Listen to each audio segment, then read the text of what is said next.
Okay, today we're going to show you the Landis 3RH. This is a 30 by 96 machine, so you've got 96 inches between centers and 30-inch center height. So what you got here is your longitudinal hand wheel to manually move your table left and right, and you also have two ratios, a coarse and a fine. The work head here swivels at this point and can be rotated when you pull this pin out and loosen the 3 bolts going around it. Down here is an assist to move this up and down along this rack and pinion. Tailstock works the same way. Tailstock is operated by this hand wheel in the back. Doesn't have a lever on this size machine. This is the operator's control station. You've got your start button, your stop button, start and stop the wheel, and your jog stuff. You've got up here your variable speed for the table, and down here your variable speed for the work head. Now the work head is live and a dead style, so you can do live work on this with a chuck or faceplate, and you can also do between center work where you just rotate a driver and keep the spindle locked. So your in-feed mechanism here, this is your cross-feed slide. Lubrication is done over here with this hand pump. This is feeding only the cross slide. The rest of the machine, the longitudinal table and other critical points are continuously lubricated by a hydraulic lubrication pump as part of the hydraulic system. The in-feed hand wheel is up here. The amount that you feed is adjustable here by this thimble. This knob here, when you push it in, moves the slide back rapidly, and when you pull it out, it moves the slide towards you. And when that happens, it's rotating this hand wheel kind of quickly and powerfully.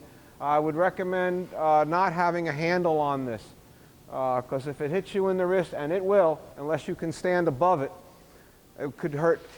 All right, so, of course, this whole head has got a bottom compound here where it can swivel at different angles and degrees, and the top arm here can be loosened up and moved to accommodate that position. Also, when you loosen up this collar here and take a little bit of weight off of this head, you can push it forward or pull it back to get some extra, extra if you're doing a great big part or a tiny part, to get that slide closer or further away. And that does not mean, that's not the actual screw that moves it back and forth. That's just this top slide can be moved in and out if necessary. And the whole thing can be swiveled.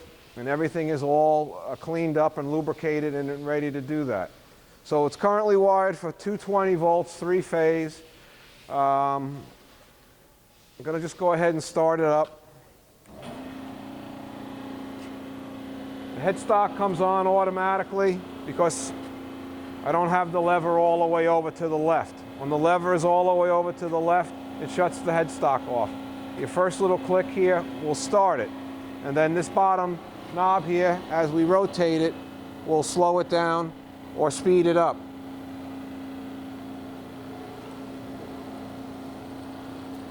Okay, to start the table, we flip that button there, and we get our table moving. The speed is controlled here. That's about the fastest it goes, and then you can slow it right down to whatever you want to do. Each time the table reverses here, it's going to feed here. So I'm going to go ahead and you get your feed. Go back the other way, the table changes directions, and we feed again. Come back the other direction, and we feed again. Now over here is a setting. Right now it feeds on the left side and the right side. That's when the indicator is in the center. If I want to go only to the left, I go to the left. If I want to shut the feed off altogether, you shut it off. Same with the right side. You want just the right side to feed, you put it there. Okay, so we put a grinding wheel on here, or a hub on here with a wheel, just so that we can start up the spindle for you. So here we go. Are you kidding me? Oh, sorry, wrong button. very quiet.